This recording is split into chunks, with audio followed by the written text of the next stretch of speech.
us hunger, death consumed.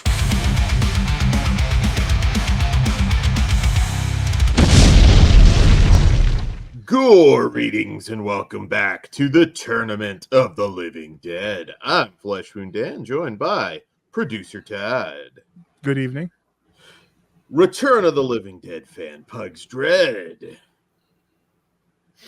No, the trioxin didn't reanimate him tonight. Also joined by Chris McGibbon, resident zombie expert. What's up? Man, Ori's paused. The background's still moving. No, Damn. Okay. I think you I broke. was like, yeah, man, stone face, good poker face there. So, for those unfamiliar, Pugs, let them know how the Tournament of the Living Dead works. What we do for our tournaments is rate and review a film, and then at the end of the episode, we'll add that movie to a list compiled from our previous episodes. And then we will vote to eliminate one of those films off the list, leaving us with our 3 zombie films, aka our 3 survivors. Then those 3 final survivors will go up against a new zombie film every episode until we reach day 13. And when we get to that point, we will pick one of the 3 survivors as our Tournament of the Living Dead champion. So now that that's out of the way, Todd, tell us our previous eliminations and whatever the hell else is on the menu. Thank you, Pugs. Our previous eliminations are Primotos, Scout's Guide to the Zombie Apocalypse. I see you laughing, Chris. Children Shouldn't Play with Dead Things.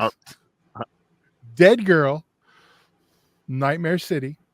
And our survivors are Lucio Fulci Zombie, Return of the Living Dead, and Biozombie. And entering the tournament, World War Z. Dan, why don't you tell us about World War Z? All right. So from 2013 and director Mark Forster, we have World War Z. And in this film, former United Nations investigator Jerry Lane is in a race against time to save both his family and the world from a pandemic that is toppling governments and threatening to destroy humanity itself. So for those of you unfamiliar, this is an adaptation, a very loose adaptation of Max Brook's novel, World War Z. And if you're unfamiliar, maybe you haven't read the book or vice versa, perhaps. The books doesn't have a traditional narrative structure. It's a series of interviews about these different people's experiences over 10 years of a zombie war that humans have won at the cost of billions of lives. But it's more about coping with the new normal. There's no hero, no villain. So Hey, Dan, how does it tie in with the guide book, the other book? You know what? I don't remember that one as well, so I'm not sure. Because I know there's a tie-in. I just don't know. Never Yeah, bothered maybe. to check. Yeah, I read them both. I remember World War Z better though for some reason, but yeah, no hero or villain really. It's just a series of interviews. So you know, in the book there is no Jerry played by Brad Pitt, and in the book the zombies are slow and the humans are able to adapt more. Now, I'm eager to talk about this movie because I think it gets a bad rap. It's something that I get why some people don't like it. I think the PG-13 rating and the lack of gore and more gnarly zombies, which wouldn't make as much sense because if you've seen this movie, you know they turn in 12 seconds. So, you know, there's not too many decomposing flesh eaters here. I think they do a pretty good job. Now, it's not a perfect movie. I think there's a lot of interesting side characters like the Israeli soldier, that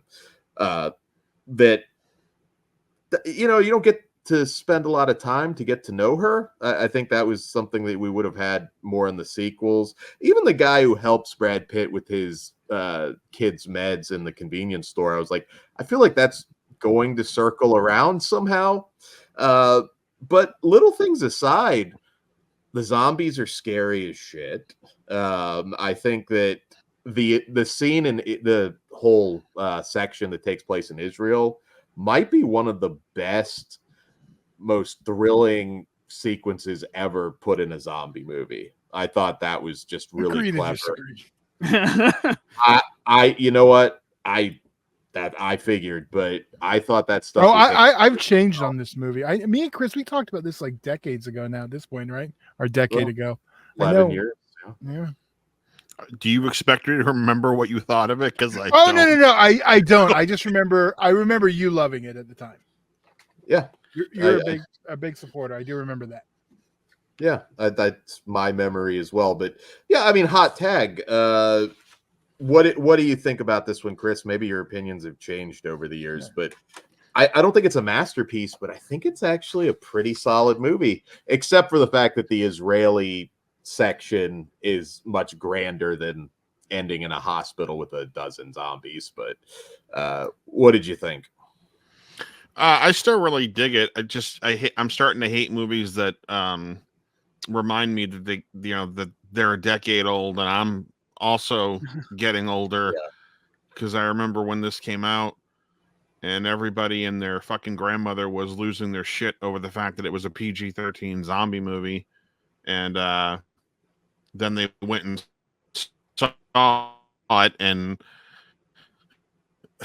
liked it, or were hating on it because it was PG-13 and had no other reason to hate it. And I was like, you can make a zombie movie without gore, guys. Gore for me has always been a substitute for lack of story in some ways, especially when it comes to the zombie subgenre. It's like, if we can't come up with a great story, we can at least throw in some awesome gore gags, and that'll satisfy the audience enough to forget the fact that we don't have much of a story. We just have another cut and paste job, and this wasn't that. I still really dig it. I remember when the unrated version came out, and I saw the blood and the gore back in the movie, and I was kind of like, it really wasn't necessary. It didn't change the movie for me one way or the other. I still really liked it. I think this one works on a lot of levels. It has the biggest budget, I think, of any zombie film. By Period. far. I don't. Yeah. There's another one out. Passion of the Christ. That was like $7 million. So yeah, what, $100 million movie or something like that. So you had a big studio like Paramount spending that kind of money on a movie. Now, granted, it was a Brad Pitt vehicle, but I mean, it was Brad Pitt's production company, and the fact that Brad Pitt was as passionate about it as he was really kind of helped solidify it for me, because he showed up, and he's a great actor. I mean, he is Brad Pitt for a reason, so and everyone else in it was really good, and I liked a lot of what was going on. There were some parts that were frustrating, and some parts that I think it could have had a grander ending in the grand scheme of things, but with the production history and the troubles this movie went through, it didn't. If anyone hadn't told me they changed the ending, I probably would have never known they changed what happened in the ending, and I wouldn't have pieced it together that there was any issue. I would have just been like, oh, okay, it was quieter in this part of the movie. But yeah, the Israeli stuff is really great when they climb over the wall. I remember seeing that in the trailer and thinking, oh my God, that's going to be so goofy when that happens. And it happened in the movie, and in the movie, you're like, oh my God, oh my God, oh my God, shut up, shut up, shut up, stop singing, stop singing. Yeah. it wasn't a logical, I still dig this one. Yeah. To sing? Really? Oh no, I'm That's talking about unnecessary. the zombies going up the wall. Like, it's not illogical. You get a big wad of people like that. Easy there, Red Hat. You want me to go next?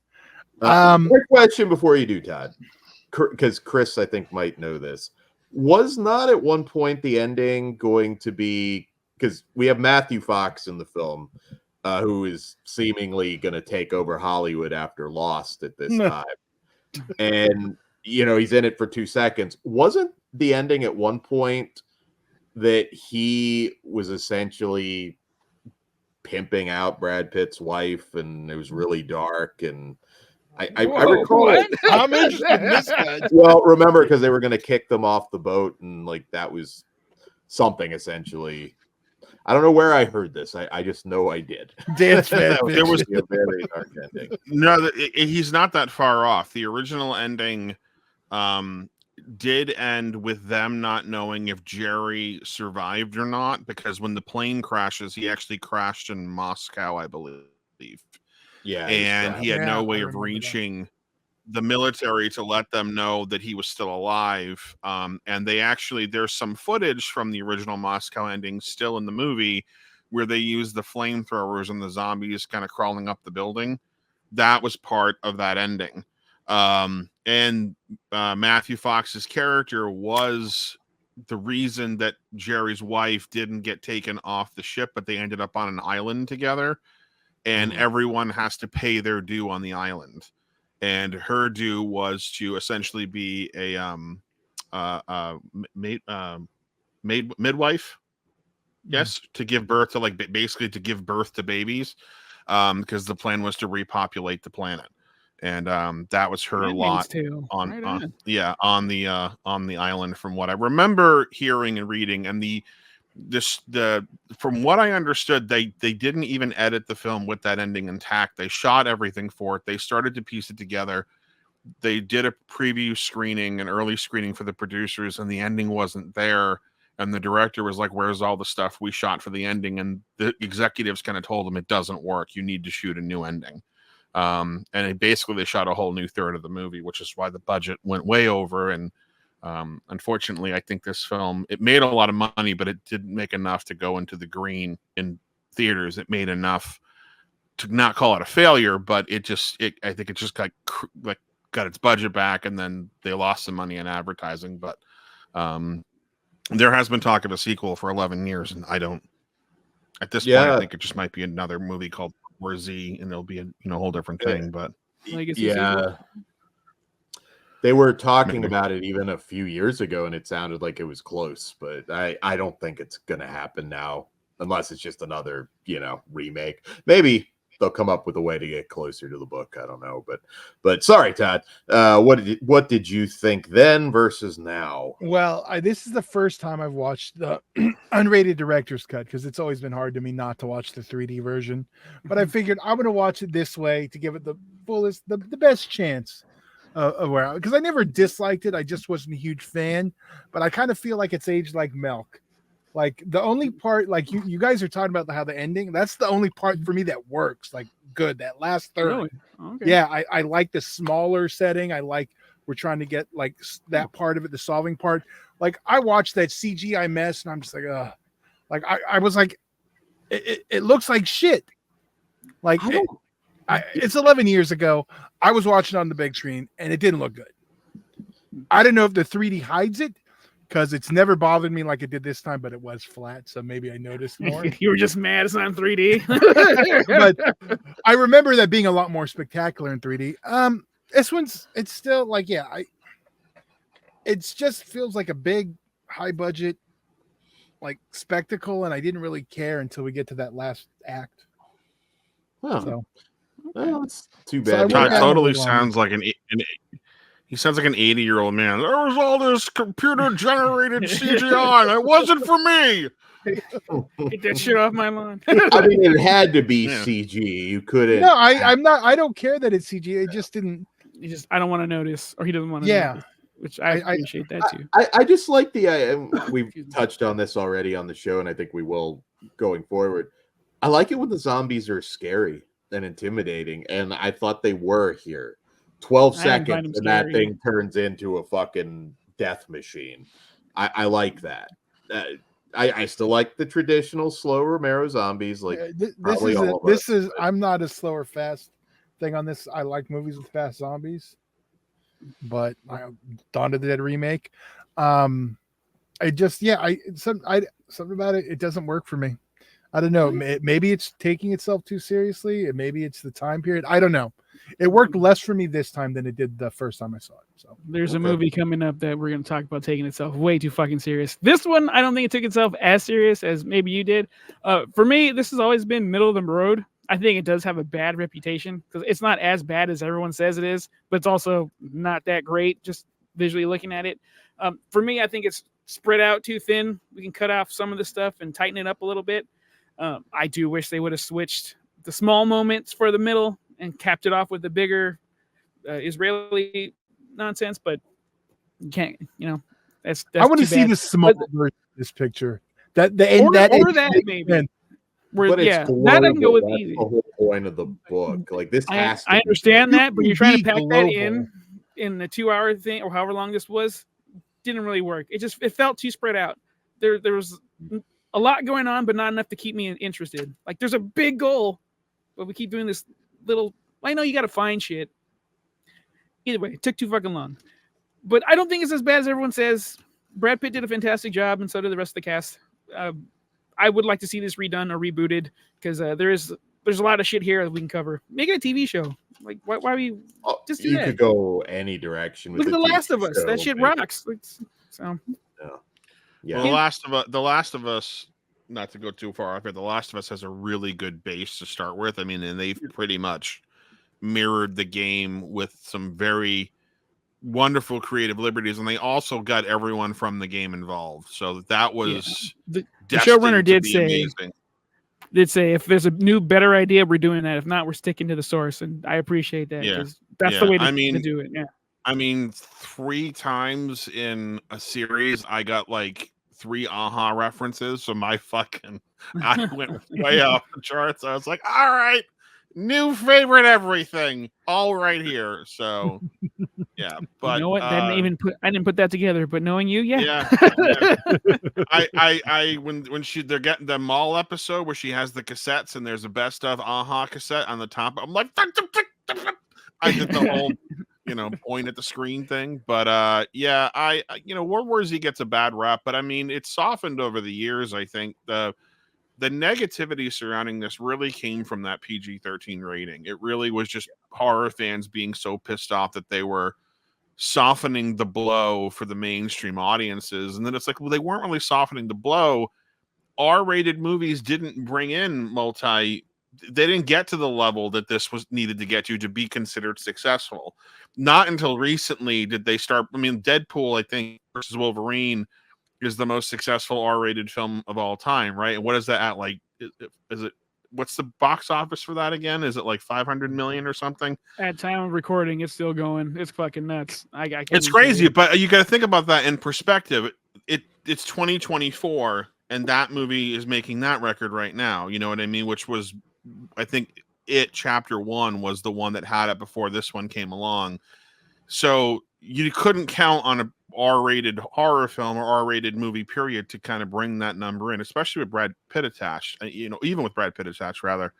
So them making that a PG-13 opens it up for more of an audience, which made a lot of sense. And I never got the impression that the movie was cut. It wasn't like the Black Christmas 2019 remake where you're like, okay, that's where they made the cuts to get this to a PG-13. I never sat in the theater and went, okay, they cut there. It's obvious they cut this out. It all seemed to kind of come together fine. And then when I saw the unrated version and, they showed the blood coming out of her arm and a couple of scenes where people get bit and blood squirts out, I was like, oh, so they didn't take anything out of this but a handful of shots and a couple of alternate scenes. No wonder why it didn't feel so. But it wasn't even that. Wasn't it just them pulling the CG blood? I mean, really? No, they had some scenes but also too, I think, because Dead Snow got a lot of shit for using CG blood, and there was a long standing kind of back and forth with people because there was a lot of practical effects in that film, and the director was pretty upfront in saying, look, when you're shooting out in the snow and you have blood coming out of an actor and the scene has to be redone, you have to clean up the entire area again, and it's white snow. So you got to take all the bloody snow out and put white snow in its place. It's like 2 hours of cleanup just to reset one scene. And the mindset with this was they probably had the idea that we might not get away with an R-rated feature on this, so doing some CG blood squirts here and there is not going to hurt us because we can always put it back or take it out. Or what they could have done, conversely, is they could have removed the blood with CG, which other films have done. And that might have looked a little, they could have the practical blood. But I think there are some scenes when she gets her hand cut off, that blood looks pretty real or realistic enough. It doesn't look CG. Because that you could tell they cut away from her holding the stump and the blood squirting out. That was actually, those were cuts that were made. But when you watch the PG-13 movie, you don't know that. You don't know it till you see the unrated version. You go, oh, okay, I see what they did here. Yeah. I think focusing on the face was because we know what happened. I think just seeing that shot. Well, also too, play it. sometimes that stuff's more impactful too, right? I mean, look at Texas Yeah. Chainsaw Massacre, not a drop of blood in the whole film, but everyone swears up and down it's one of the goriest films of that era.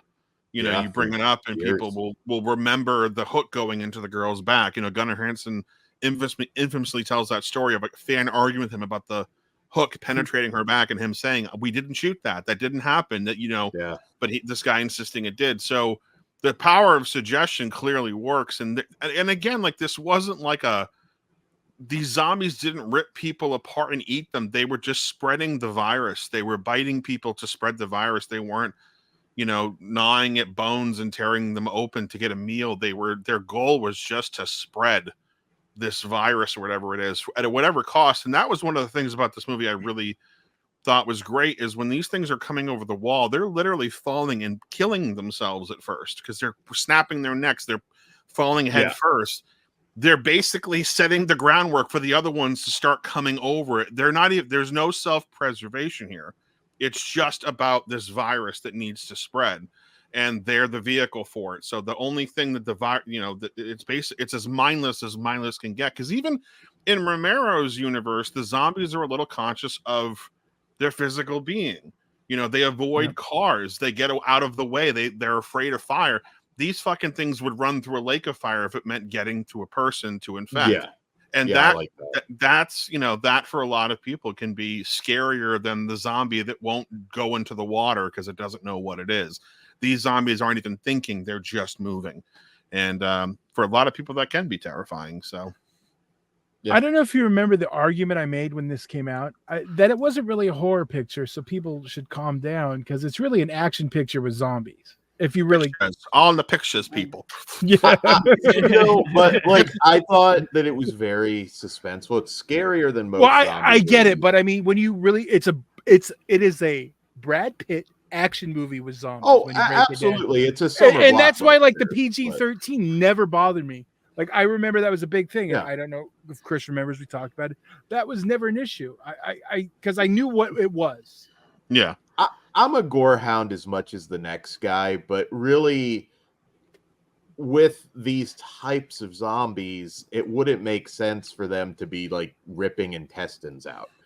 You know, they're there to get the job done and move on and keep on spreading. So there's always time for some intestine ripping.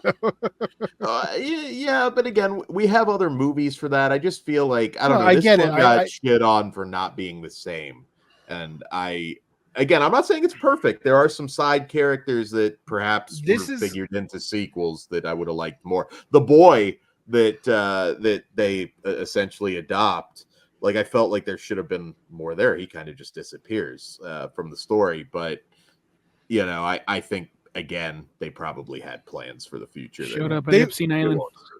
They were shooting for like a real audience, not just a horror audience. I mean, it was supposed to be a real big audience. Well, I mean, a wider, yeah, because horror fans are a pain in the ass.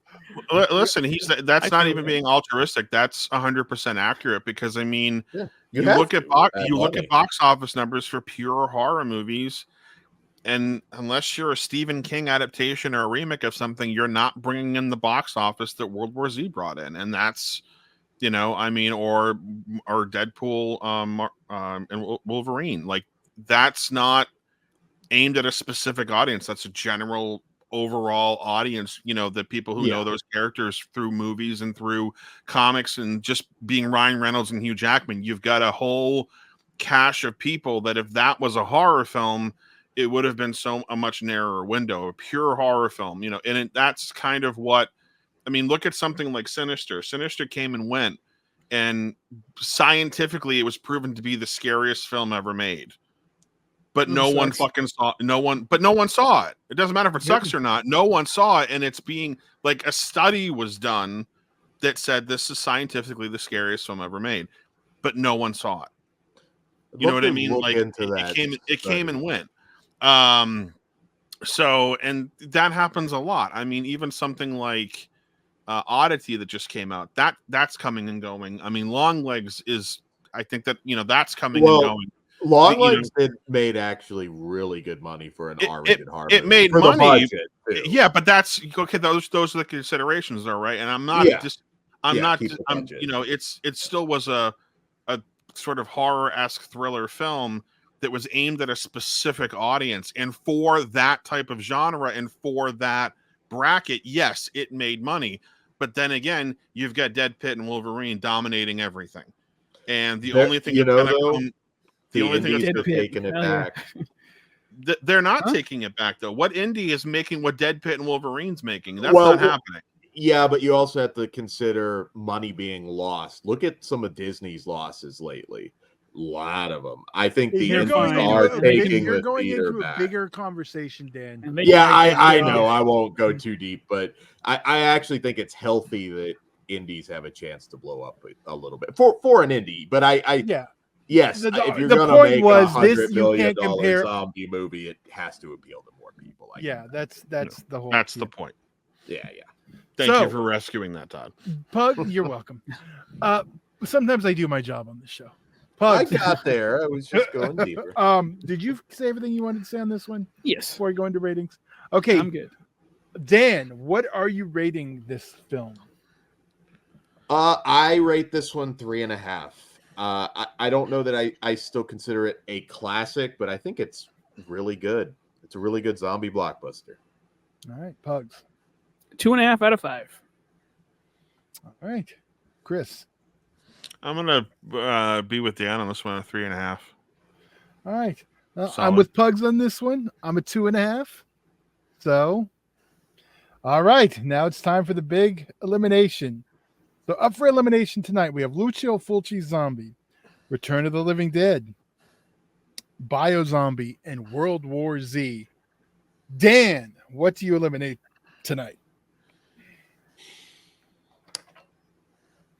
So I'm between two, and they're I very like it. different. And they're Biozombie and World War Z. Am I wrong on my two that they are? Maybe Pug's hate has flown into my heart, and I'm Oh. going to eliminate Return. You don't know. I don't, but I'm sure those are the two. There's I- no fucking way. That may come, but not for this. I god damn, and I've been defending it on this episode. I'm Good. going Hope it to Let it hurt, Dan. you know what? I'm gonna leave this up to Chris. I'm going to choose to eliminate. Oh fuck! Jeez, he can't even make up his mind. Not making up I'm his mind. indecisive. Flip a fucking coin or something. Well, Jesus. don't worry, Dan. Next I'm time gonna you have to go eliminate first. World War Z because I All think Biozombie definitely beats it by a little. All right, World War Z, I vote to eliminate. Pugs. Return of the Living Dead. Why do we even ask him anymore? Because it's part of the process. Yeah. Protocol. Chris. Honestly, I'm still gonna stick with my pick from last time. I really enjoy Biozombie, but when you look at the scale and the scope of something like World War Z, it just doesn't compare. And I'm just the opposite. That small picture does exactly what I want in a zombie movie. So I'm eliminating World War Z. Are we in a So- four-way? No. No, that- World War Z gets eliminated. You can't do math either, apparently. How would we be in a four-way It's a long tie? day. No. I'm We planning all a had to have said Return of the Living Dead. Ah. No, that would be an elimination. So I don't even know. Yeah. All right, so there we go. World War Z has been eliminated. You said- Before we wrap this up and end on World War, and I do want to say one thing, that when this movie came out, we had the other podcast, which will not be named, and when I contacted Paramount to see if they had like any posters kicking around for World War Z that they could send to us for like giveaways, and they said, sure, send us your address, we'll send you whatever we have. I said, okay, great. I thought I'm gonna get like a couple of posters. I got a box, I shit you not, that 2 individuals could have comfortably fit in, Oh, filled with hydration packs, magnets, wind up flashlights, posters, fucking pins, glow in the dark. When they said they were going to send me everything they had left, They sent me every promo item they had left. And I was like, holy shit, what am I supposed to do with all this crap? We fund a Brad Pitt movie, guys. I just gave it to everybody, and I'm pretty sure Todd still has something kicking around, which is probably why he's going. I still have the wind-up flashlight somewhere. I don't know where it is, but that is very cool. I was finding the box for the little clips, but I can't find the clips. Oh, well, shit, playing with it. They were little magnet clips. They were little zombies, and they were magnets, and you could pile them on top of each other. That was a cool item. But yeah, so yeah, it was a cool promo. They sent me for a big studio to send a little podcast. Literally everything was kind of cool. So that was a big get for us. So, and I still have a bunch of posters. If anyone wants a World War Z poster, I still have the backpack somewhere. The hydration pack. Yeah. Yeah, that's pretty quick with that right hand there, Dan. Right on. Look, yeah, I like the movie. He doesn't have any wall space. He's not getting a poster. No, I've actually done some. Well, doesn't look like it on this. I got it.